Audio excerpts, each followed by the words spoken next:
आपण समस्तंकु प्रभुंक नामरे शालोम। आम्भे माने जदि जाग्रतरे ध्यान करिबा ता माने प्रथम सामुएल 6 अध्याय सदा प्रभुंकर उपस्थिति को सामंजस्य करुथिबा गोटिए नियम सिंधुक युद्ध क्षेत्र को नहीं गले। ता माने सेमानकर आलोचना कौन थिला माने प्रभु जदि आम साथी रे रहंती आमे विजय पाइबा। आपण माने केते जण ए प्रकार विश्वास करंती जे प्रभु मो साथी रे रहिले आमे विजय पाइबा। आपण माने हाथ उठे देखिबे कि राइट। वर्तमान प्रभुंकर उपस्थितिर सदृश्य प्रभुंकर वाक्य। वाक्य ही ईश्वर। आद्यरे वाक्य थिले, वाक्य ईश्वरंक संगरे थिले, वाक्य ईश्वर थिले। सेही वाक्य देहबंत होई आममानक मध्यरे गमनागमन करुथिले, सेही प्रभु जीशु। ता माने वाक्य ही ईश्वर। एही वाक्य ईश्वर हेइथिबारु एही बाइबल जेउठारे रहे सेठारे ईश्वरंक उपस्थिति रहे। एहा आम प्रत्येकंकर विश्वास। तेबे दयाकरी शुणंतु, जणे मदुआ बाइबल साथीरे नेइकी गला बोली ता जीवन रे कोन सबु पाई परिबो कि? जणे खाली रे एणे तेणे बुलुथिबा व्यक्ति से बाइबल हातरे नेला बोली ता जीवन रे कोन से सबु किछि साधन करि परिबो? जणे पापी बाइबल साथीरे नेला बोली ता जीवन रे सबुथिरे से कोन उपकार पाई परिबो? संभव नुहे। दयाकरी शुणंतु, बाइबल आमे बहिकी नेबा मात्रके, बाइबल आम साथीरे रखिबा मात्रके, बाइबल आम पकेट रे रखिबा मात्रके, कियबा आम्भे माने बाइबल आम मानक बैग रे नेउथिबा मात्रके, जदि आम्भ मानक जीवन रे आम हृदय रे ईश्वर नाहांती तेबे बाइबल आपण साथीरे नेले कि हृदय रे रखिले कियबा तकिया तळे रखिले, तथापि आपण माने आपणक जीवन रे कोनोसी आशीर्वाद देखिबो नाही। प्रथमे ईश्वर आपणक हृदय रे रहिबा दरकार, तुम जीवन रे रहिबा दरकार। तापरे ईश्वरंकर वाक्य तुम जीवन रे आशीर्वाद आनिबो ओ फलप्रद करिदबो।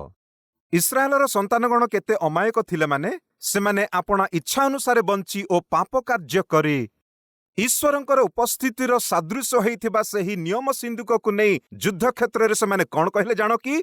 नियम सिंधुक ईश्वरंकर उपस्थिति को बुझाए। तेणु नियम सिंधुक आम सहित आसिले आम्भे माने पलेस्टियंक विरुद्ध रे युद्ध करी आमे जय पाइबा बोली भ्रमरे थिले। प्रिय भाई ओ भौणी माने आममानक मध्यरे केतेक परि भाबंती ए पर्यंत इच्छा अनुसार बंची एग्जाम आसिले प्रभु प्रभु प्रभु बोले कहंती। ए पर्यंत निज इच्छा अनुसार बंची इंटरव्यू थिला बेले प्रभु प्रभु बोले कहंती। ए पर्यंत निज इच्छा अनुसार बंची स्वास्थ्य खराब हेले प्रभु प्रभु बोले डाकंती। से पर्यंत निज इच्छा अनुसार बंची जेतेबेले विवाह समय आसे प्रभुंकर इच्छा बोले कहंती।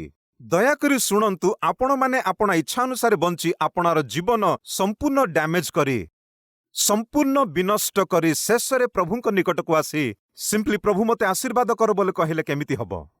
प्रिय भौणी ओ भाई माने से दिन इस्राएलर संतानगण नियम सिंधुक युद्ध क्षेत्र को नेले। सेतेबेले पलेस्टिय माने आसी सेही नियम सिंधुक को साथी रे नहीं गले। दयाकरी ध्यान रे रखंतु, नियम सिंधुक प्रभुंकर उपस्थिति को सूचाए। से दिन इस्राएल लोक माने ईश्वरंक पवित्र उपस्थिति बोली से माने भाबिथिले। ईश्वरंक पवित्र उपस्थिति पापिष्ट लोकमानक निकट को पहुंचला। एणु करी ईश्वर क्रोध करी पलेस्टिय मानक मध्यरे रोग आनिथिले। जेतेबेले से माने रोगाग्रस्त हेले, से माने भयभीत हेले, ईश्वरंक उपस्थिति को जणाउथिबा सेही नियम सिंधुक सकासु से माने भयभीत होई इस्राएल संतान गण निकट को फेराई देइथिले।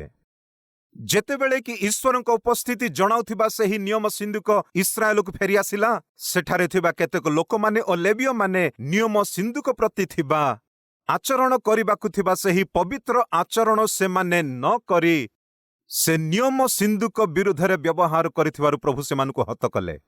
आउ थरे मने पकाउ अछि, आममानक गृहरे इलेक्ट्रिसिटी बहुत बहुत बहुत आवश्यक। करेंट नथिले आमर हाथ गोड़ चले नाही। आममानकु करेंट बहुत आवश्यक, मात्र करेंट सहित आमे जाग्रत हेइ थाउ। ओदा हाथरे किबा ओदा पादरे आमे जदि करेंट सहित टिके स्पर्शरे आसिले जीवन नै जाई थाए। ता माने करेंट आममानकु बहुत आवश्यक, मात्र करेंट प्रति जाग्रत रहिबा दरकार। अजाग्रत हेले आममानकर जीवन नै जाए। ता अपेक्षा अधिक आवश्यक ईश्वरंक उपस्थिति। ईश्वर आममानकु बहुत आवश्यक। आममानकर मन प्राण आत्मा सुंदर संतोष और शांति भावरे रहिबाकु हेले ईश्वरंक उपस्थिति आम गृहरे आम हृदय रहिबा दरकार। तांको उपस्थिति बिना जगतरे आमे किछि साधन करि परिबा नाही। जीशु ही कहिले, पितांक बिना मु किछि करि पारे नाही। साक्षात जीशु ख्रीष्ट ईश्वरंक बिना मु किछि करि पारे नाही बोली जदि से कहिले, तेबे आमे प्रभु ठारू दूरे रही कोन करि परिबा?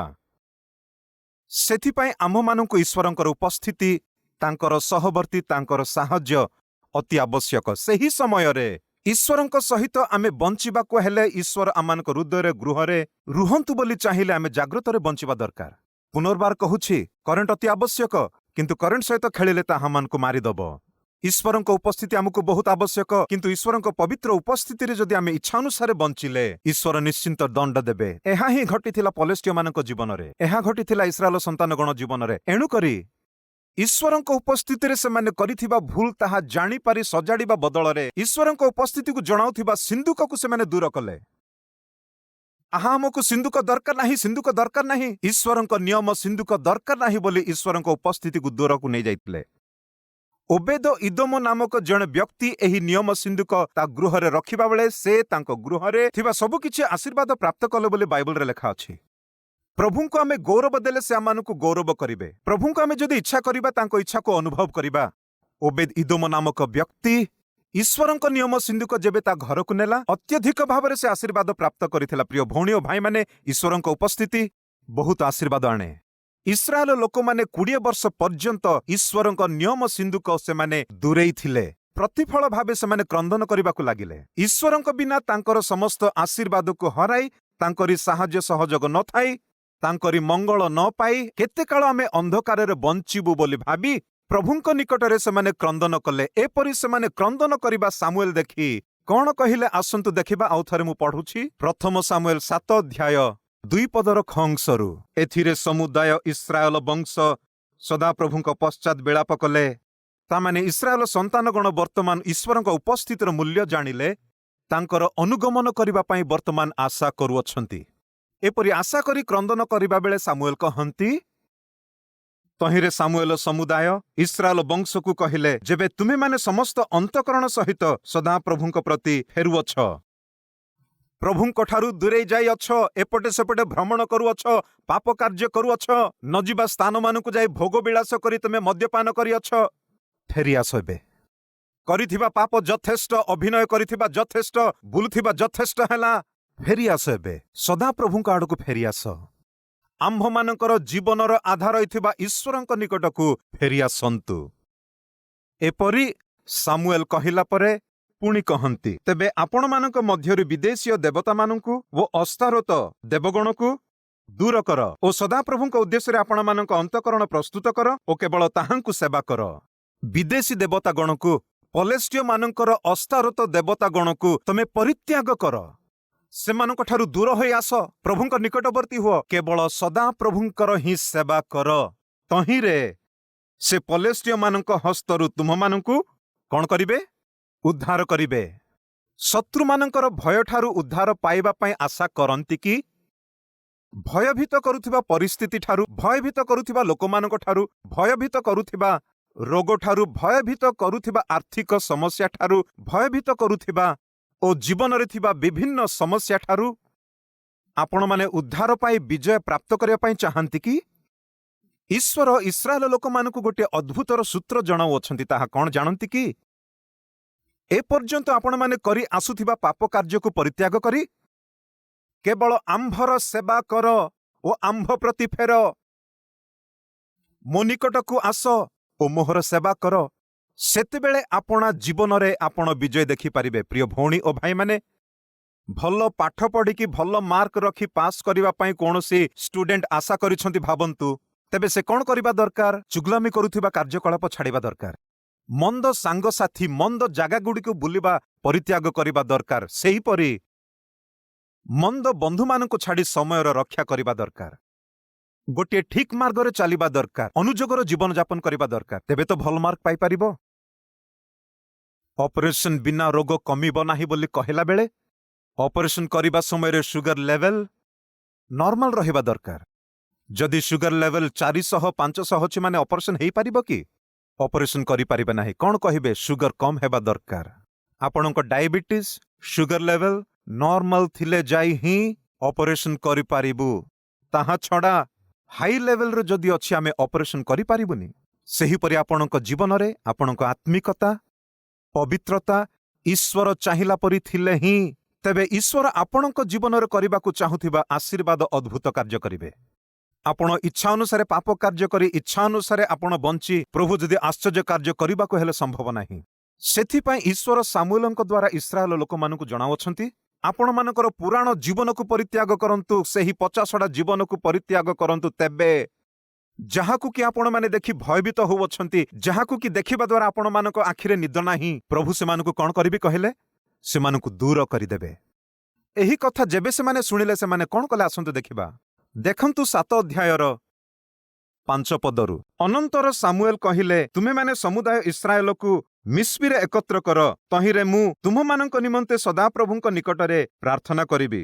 तहु से माने मिस्पीरे एकत्रित होई जल ढालिले ओ सदा प्रभुंक सम्मुखरे ताहा ढाली सेही दिन उपवास करी सेही ठारे कहिले आम्भे माने सदा प्रभुंक विरुद्धरे पाप करिअछु। एई उतारे सामुएल मिस्पीरे इस्राएल संतान गणर विचार कले। वर्तमान सामुएल कौन कल माने इस्राएल संतान गण को से जोठारे बास करंती सेही स्थान को सेमानकु आह्वान कले मिस्पी को समस्त को आसीबाकू कहिले आपण मानक निमंते मु प्रार्थना करिबि आपण माने समस्त आस बोली कहला परे से माने मिस्पीरे पहुंचिले। एपरि पहुंचिला परे सामुएलଙ୍କ सम्मुखरे से माने कौन कले माने से माने उपवास रही से दिन पर्यंत से माने करी आसुथिबा समस्त पाप कार्य को अनुताप करी रोदन कले।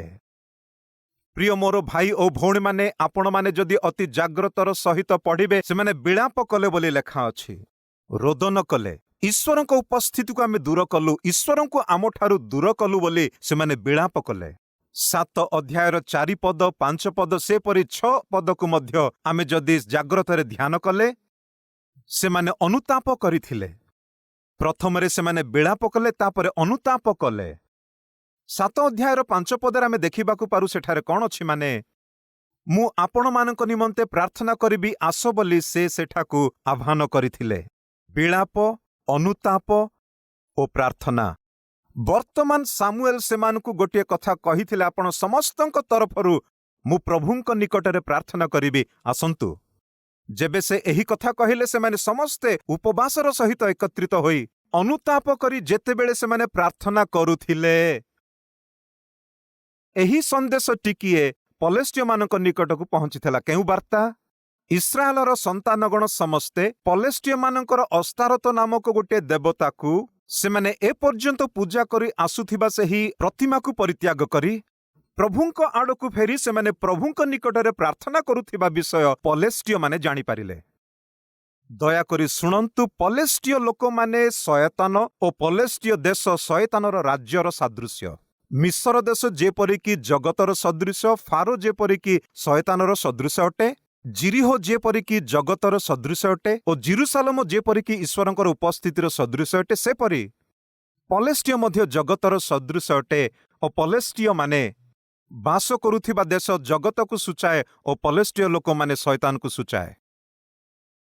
जेतेबेले कि इस्राएल लोक माने सेमानकर पापर पुराणा जीवन को छाड़ी सदा प्रभु को भय करी तांकरी अनुसरण करिबा पई से माने अनुताप और प्रार्थना करी से माने आपना आपना को प्रभु को हस्तरे समर्पण कला बेले शत्रु होइथिबा पलेस्टिय से माने नीरव होई नथिले अकस्मात भाबरे इस्राएल ऊपर को आसीथिले।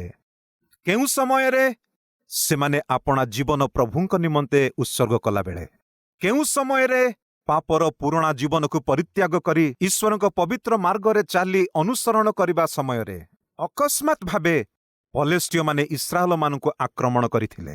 एथि पूर्वे पलेस्टिय माने इस्राएल लोक मानकु पराजय करिथिले। जदि जाग्रतरे अनुसंधान कले विचारकर्ता माने शासन करिबा समय रे पलेस्टिय माने इस्राएल लोक मानकु 40 वर्ष दास्य कर्म ओ बंदी करी रखिथिले। पलेस्टिय नाम सुनिले इस्राएल लोक मानकु सेदिन बहुत भय वर्तमान सेमानक जीवन रे गोटे परिवर्तन चाही प्रभुंकर इच्छा को चाही प्रभुंक प्रति बंचिबा पई चाही अनुताप करी प्रार्थना कला बेले हठात पलेस्टिय माने आक्रमण कले कोन हेबो आज्ञा काहीकि परि घटु अछि दया करी सुनंतु। केतेक लोक माने केतेक समय रे मनिकट को आसी कहंती आज्ञा मु परित्राण पाइला परे बाप्तिस्म नेला परे मो जीवन रे समस्या बहुत बढ़ी जाउछि काहीकि के जाने आम घरे नथिबा समस्या ओ भेदभाव आसुअछि केबे नथिबा आर्थिक समस्या आसुअछि केबे नथिबा रोग ओ पीड़ा आसुअछि थरे मते नहेले मो स्त्री को नहिले मो पिला मानंकु କୌଣସି ଗୋଟେ ରୋଗରେ ଆମେ ଆକ୍ରାନ୍ତ ହେଉଅଛୁ। ବାପ୍ତିସ୍ମ ନେବା ପୂର୍ବରୁ ଏପରି ନଥିଲା, କିନ୍ତୁ ବାପ୍ତିସ୍ମ ନେଲା ପରେ କାହିଁକି କେଜାଣି ଆମ୍ଭମାନଙ୍କ ଜୀବନରେ କଷ୍ଟ ବଢ଼ିଯାଉଅଛି।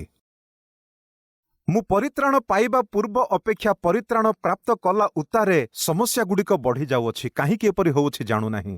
ଏପରି କହିବା ଲୋକେ ଆମମାନଙ୍କ ମଧ୍ୟରେ ନାହାନ୍ତି କି? ନିଶ୍ଚିନ୍ତ ଅଛନ୍ତି। ପ୍ରକୃତରେ କାହିଁକି ଏମିତି ଘଟୁଛି ଦୟାକରି ଶୁଣନ୍ତୁ। ଆପଣ ପ୍ରଭୁଙ୍କଠାରୁ ଦୂରେଇବା ସମୟରେ ଶୟତାନର ହସ୍ତରେ ଶୟତାନର ପିଲା ରୂପେ ବଞ୍ଚୁଥିଲେ। ଯେବେ ସେ ବସ କହିଲେ ବସୁଥିଲ, ଯେବେ ସେ ଉଠ କହିଲେ ଉଠୁଥିଲ, ଶୋଇବା ପାଇଁ କହିଲେ ଶୋଉଥିଲ, ପିଇବା ପାଇଁ କହିଲେ ପିଇଲ, ମାରିବା ପାଇଁ କହିଲେ ମାରିଲ, ବୁଲିବା ପାଇଁ କହିଲେ ବୁଲିଲ।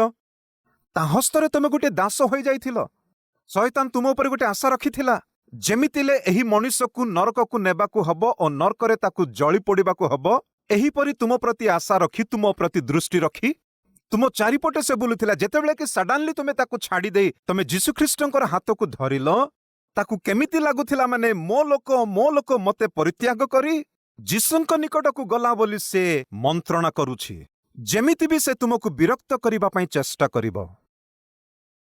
ସେଥିପାଇଁ ସାଧାରଣତଃ ପରିତ୍ରାଣ ପ୍ରାପ୍ତ କଲା ପରେ ଓ ବାପ୍ତିସ୍ମ ନେଲା ପରେ ଆମ୍ଭମାନଙ୍କ ଜୀବନରେ ସମସ୍ୟା ଓ ପରୀକ୍ଷା ଅଧିକ ମାତ୍ରାରେ ହୋଇଥାଏ। କିନ୍ତୁ ମଣ୍ଡଳୀ, ଖୁସି ଖବର କଣ? ସେ ସୁସମ୍ବାଦ ମାନେ ଯୀଶୁଖ୍ରୀଷ୍ଟ ତୁମ ଜୀବନରେ ନଥିବା ସମୟରେ ତୁମେ ସମସ୍ୟା ଦେଇ ଗତି କଲ, ବିଭିନ୍ନ ସଙ୍କଟ ଦେଇ ଗତି କଲ, ଆର୍ଥିକ ସମସ୍ୟା ଦେଇ ଗତି କଲ, କିନ୍ତୁ ସେ ସବୁ ତମେ ଏକୁଟିଆ ସମ୍ମୁଖୀନ କରିବାକୁ ପଡ଼ିଥିଲା। ବର୍ତ୍ତମାନ ତୁମ ଜୀବନରେ ଯୀଶୁଙ୍କୁ ସ୍ଥାନ ଦେଇଅଛ। ଯୀଶୁ ତୁମ ଜୀବନରେ ଅଛନ୍ତି। ଯୀଶୁଖ୍ରୀଷ୍ଟ ଥିବା ସମୟରେ ହିଁ ସେ ଶୟତାନ ବିଭିନ୍ନ ପ୍ରକାରର କଷ୍ଟ, ନଷ୍ଟ, ଦୁଃଖ ଓ ସମସ୍ୟା ନେଇ ଆସିବ। କିନ୍ତୁ ଶୁଭବାର୍ତ୍ତା କଣ? ମାନେ ଗତ ଦିନମାନଙ୍କରେ ଶୟତାନ ଆପଣମାନଙ୍କ ଜୀବନକୁ ଛିନ୍ନ ଭିନ୍ନ କରୁଥିବା ସମୟରେ ଏକୁଟିଆ ସମ୍ମୁଖୀନ କଲ, କିନ୍ତୁ ବର୍ତ୍ତମାନ ଶୟତାନ ତୁମକୁ ଆକ୍ରମଣ କଲେ କି ତୁମ ଜୀବନକୁ ବିନାଶ କରିବା ପାଇଁ ଚାହିଁଲେ ମଧ୍ୟ ତମେ ଏକୁଟିଆ ନୁହଁ। କାହିଁକି? ମାନେ ଈଶ୍ୱର ତୁମମାନଙ୍କର ସହିତ ଅଛନ୍ତି। ପ୍ରଭୁଙ୍କଠାରୁ ଦୂରେଇ ଥିବା ସମୟରେ ତମେ ଏକୁଟିଆ ସମ୍ମୁଖୀନ କରୁଥିଲ, କିନ୍ତୁ ପ୍ରଭୁ ଏବେ ତୁମ ସହିତ ରହିବା ବେଳେ ପ୍ରଭୁ ତୁମ ପକ୍ଷରେ ଯୁଦ୍ଧ କରି ଶୟତାନକୁ ତୁମଠାରୁ ଦୂର କରି ତୁମମାନଙ୍କୁ ବିଜୟ ଦେବା ନିମନ୍ତେ ମୋହର ପ୍ରଭୁ ସାମର୍ଥ୍ୟ ବୋଲି ବିଶ୍ୱାସ କରିବା ପାଇଁ ମୁଁ ଅନୁରୋଧ କରେ। ଯେତେବେଳେ କି ଏମାନେ ପ୍ରାର୍ଥନା କରିବା ନିମନ୍ତେ ଆପଣା ଆପଣାକୁ ସମର୍ପଣ କଲେ, ହଠାତ୍ରେ ଶତ୍ରୁ ଉପରକୁ ଆସିଥିଲେ। ଆପଣ ଧ୍ୟାନ ଦେଲେ କି? ମୋର ପ୍ରିୟ ଭଉଣୀମାନେ, ଆପଣମାନେ ଅଧିକା ପ୍ରାର୍ଥନା କରି ନହେଲେ ପ୍ରଭୁଙ୍କର ନିକଟବର୍ତ୍ତୀ ହୋଇ ବଞ୍ଚୁଥିଲେ। କେବେ ଆଶ୍ଚର୍ଯ୍ୟ ଭାବରେ ବ୍ୟବହାର କରୁନଥିବା ତୁମ ସ୍ୱାମୀ ଆଶ୍ଚର୍ଯ୍ୟ ଭାବରେ ବ୍ୟବହାର କରିବେ। ବିଚିତ୍ର ଭାବେ କଥା କହିବେ, ରାଗ ବଢ଼ିଯାଉଥିବ, ଚିଲ୍ଲଉଥିବେ, ଚିତ୍କାର କରୁଥିବେ। ଧ୍ୟାନ ଦେଇଛନ୍ତି କି? ଭାଇମାନେ, ଏଥିପୂର୍ବେ ଆପଣମାନେ ଇଚ୍ଛା ଅନୁସାରେ ବଞ୍ଚୁଥିବା ବେଳେ ଆପଣଙ୍କ ସ୍ତ୍ରୀ ବହୁତ କାମରେ ରହୁଥିଲେ। କାହିଁକି? ମାନେ ଯଦି କିଛି କହିଲେ ମୋ ସ୍ୱାମୀ ମୋତେ ବାଡ଼େଇବ ବୋଲି ନୀରବ ରହୁଥିଲା। କିନ୍ତୁ ଯେତେବେଳେ କି ସେ ମଦ୍ୟପାନକୁ ତୁମେ ପରିତ୍ୟାଗ କରି ଦୁଷ୍ଟ କାମ ଛାଡ଼ି ଦେଇ ତୁମେ ବର୍ତ୍ତମାନ ଭଲ ବ୍ୟବହାର ଶିଖିଲ, ଆପଣ ଗୋଟେ ବିଲେଇ ପରି ତିଆରି ହେଲେ। ଓ ତୁମ ସ୍ତ୍ରୀ କେମିତି ହେଲା? ନୁହଁ କି? ସେମାନେ କହିଦଉଛନ୍ତି ବାଘ ପରି ତିଆରି ହେଲେ ବୋଲି। ମୋ ପାଖରେ ଗୋଟେ ଯୁବା ପୁଅଟେ ରହୁଥିଲା। ଏଥିପୂର୍ବରୁ ସେ ଇଚ୍ଛା ଅନୁସାରେ ବଞ୍ଚୁଥିଲା, ପିଉଥିଲା, ବୁଲୁଥିଲା। ଏପରି ଇଚ୍ଛା ଅନୁସାରେ ବଞ୍ଚୁଥିବା ସେ ବ୍ୟକ୍ତି ମୋଟା ହେଇକି ଥିଲେ, କିନ୍ତୁ ତାହାର ବାପା ମାତ୍ର ଟିକିଏ ବାଙ୍ଗରା ଓ ଟିକିଏ ପତଳା ଲୋକ ଥିଲା। ଏ ଲୋକ ଅର୍ଦ୍ଧରାତ୍ରିରେ ଗୋଟିଏ କି ଦୁଇଟା ବେଳେ ଗଲେ ବି ଯଥେଷ୍ଟ, କବାଟ ମାରିଲେ ଯଥେଷ୍ଟ। ତାଙ୍କ ବାପା କବାଟକୁ ଖୋଲି ଓ ତାଙ୍କ ବାପା ପାଖକୁ ହଟି ଯାଉଥିଲେ। ଏ ଆରାମସେ ଯାଉଥିଲା, ଗୋଟିଏ କଥା ମଧ୍ୟ ତାକୁ କହିପାରୁନଥିଲା। କାହିଁକି? ମାନେ କେଜାଣି ପିଇକି ଆସିଛି, ମୋତେ ମାରିଦବ, ଆ ସହିତ ମୋତେ କାହିଁକି, ଏପରି ଭାବି ସେ ପାଖକୁ ହଟି ଯାଉଥିଲା। ଏପରି ଜଣେ ମଦୁଆ ଇଚ୍ଛା ଅନୁସାରେ ବଞ୍ଚୁଥିବା ବ୍ୟକ୍ତି ଆମେମାନେ ପ୍ରଚାର କରିବା ବାକ୍ୟ ଶୁଣି ଆପଣା ଜୀବନକୁ ସଜାଡ଼ିଲା, ପରିତ୍ରାଣ ପାଇଲା। ତାପରେ ସେ ମୋ ସହିତ ସେବା କାର୍ଯ୍ୟ କରିବାକୁ ଆରମ୍ଭ କଲା। ଏହିପରି ସେବା କାର୍ଯ୍ୟକୁ ସମାପ୍ତ କରି ସେ ଘରକୁ ଯିବା ସମୟରେ 12ଟା କିମ୍ବା 1 ବାଜିଲା ବେଳେ ତା ବାପା କବାଟ ଖୋଲି, କଣ ରେ, କୋଉଠୁ ଆସୁଛୁ? କଥା କଥାରେ ପ୍ରାର୍ଥନା କହୁଛୁ, ସେବା କାର୍ଯ୍ୟ ବୋଲି କହୁଛୁ। ପାଗଳ ପରି ବ୍ୟବହାର କରିବୁ ଯଦି ହାତ ଗୋଡ଼ ବାନ୍ଧିଦେବି। ଦେଖ, କିଏ କିଏ ଆଜ୍ଞା? ସେହି ବାପା। ଏଥିପୂର୍ବରୁ ସେ ଭଲ ଭାବରେ ପିଇକି ଆସି ଅଧରାତିରେ କବାଟ ମାରିବା ବେଳେ ଗୋଟିଏ ପଦ ବି ନ କହି ସେ ପାଖକୁ ହଟି ଯାଉଥିଲା। ଯାଇ ଶୋଇପଡ଼ ବୋଲି କହୁଥିଲା। ଏବେ ସେ ଭଲ ହୋଇ ଘରକୁ ଆସିଲେ, ଶୟତାନ କାଠାରେ ପ୍ରବେଶ କଲା କୁହନ୍ତୁ? ବାପାଙ୍କ ଠାରେ ପ୍ରବେଶ କଲା। ପ୍ରବେଶ କରି କଣ କହୁଛି? କଣ ରେ, ପାଗଳ ପରି ବ୍ୟବହାର କରୁଛୁ?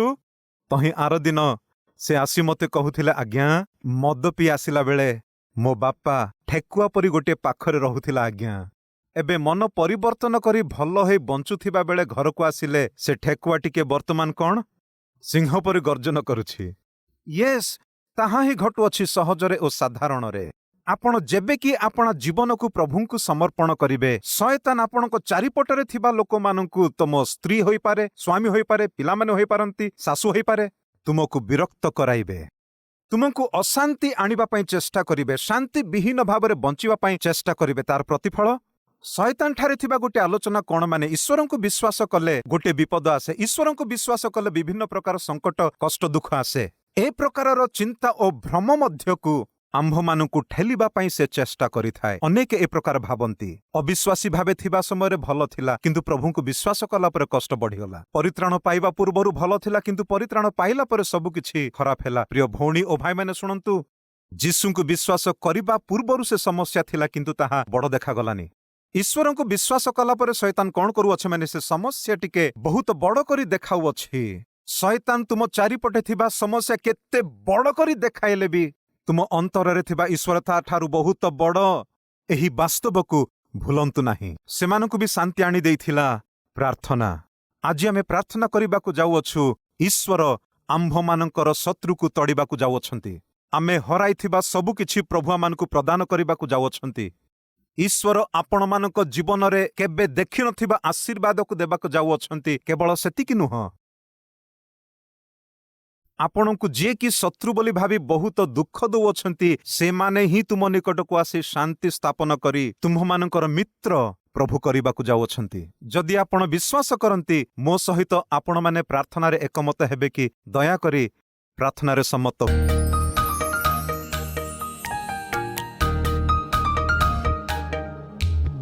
ମହାପବିତ୍ର ପ୍ରେମମୟ ସ୍ୱର୍ଗସ୍ଥ ପିତ, ବହୁତ ପ୍ରାଞ୍ଜଳ ଭାବରେ ହେ ପିତ, ସାମୁଏଲଙ୍କର ପ୍ରାର୍ଥନା ଯେ ରୂପ କି ଇସ୍ରାଏଲ ଲୋକମାନଙ୍କୁ ପ୍ରଭାବିତ କରିଥିଲା, ଇସ୍ରାଏଲଙ୍କ ଚାରିପଟେ ବେଷ୍ଟନ କଲା। ହେ ପିତ, ଶତ୍ରୁ ଯେପରି ମୋ ପରିବାର ପ୍ରତି, ମୋ ପିଲାମାନଙ୍କ ପ୍ରତି ନ ଆସେ, ଏପରି ବେଷ୍ଟନ କରିପାରିବାର ପ୍ରାର୍ଥନାର ଜୀବନ ଆମ୍ଭମାନଙ୍କୁ ଦୟାକର ପିତା। ଆମ ଶକ୍ତି ଓ ଜ୍ଞାନ ବଳ ଉପରେ ନିର୍ଭର ନ କରି, ପ୍ରାର୍ଥନାର ଶକ୍ତି ଉପରେ ନିର୍ଭର କରି ସୁରକ୍ଷାରେ ବଞ୍ଚିବା ପାଇଁ ସାହାଯ୍ୟ କର ପିତା।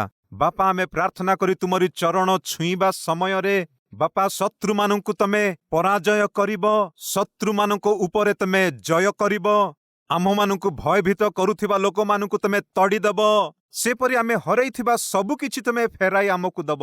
ହେ ପିତ, ଆମ୍ଭମାନଙ୍କୁ ପ୍ରଦାନ କର ପିତା, ଯେଉଁମାନେ ଯାହା ଯାହା ହରେଇ ଅଛନ୍ତି, ସ୍ୱାସ୍ଥ୍ୟ କି ଅବା ଆର୍ଥିକ ଭାବରେ ଥିବା ବଳ ହରେଇ ଅଛନ୍ତି, ଚାକିରି ହରେଇ ଅଛନ୍ତି ବୋଧେ, ପରିବାରର ସଦସ୍ୟକୁ ହରେଇଛନ୍ତି ବୋଧେ, ସ୍ୱାମୀ ସ୍ତ୍ରୀ ମଧ୍ୟରେ ଥିବା ସୁସମ୍ପର୍କକୁ ହରେଇ ଅଛନ୍ତି ବୋଧେ, ଯାହା ହରେଇ ଅଛନ୍ତି ତାହା ଫେରାଇ ଦିଅ ପ୍ରଭୁ। ସେମାନେ କରିଥିବା ଭୁଲକୁ କ୍ଷମା କର ବାପା।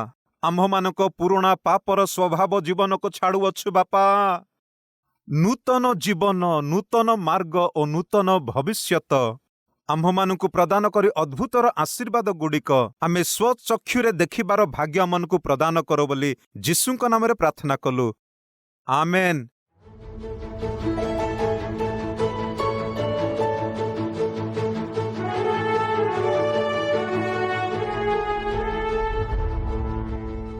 ଆମର address Calvary, post box number 30, Kukatpally, Hyderabad 72।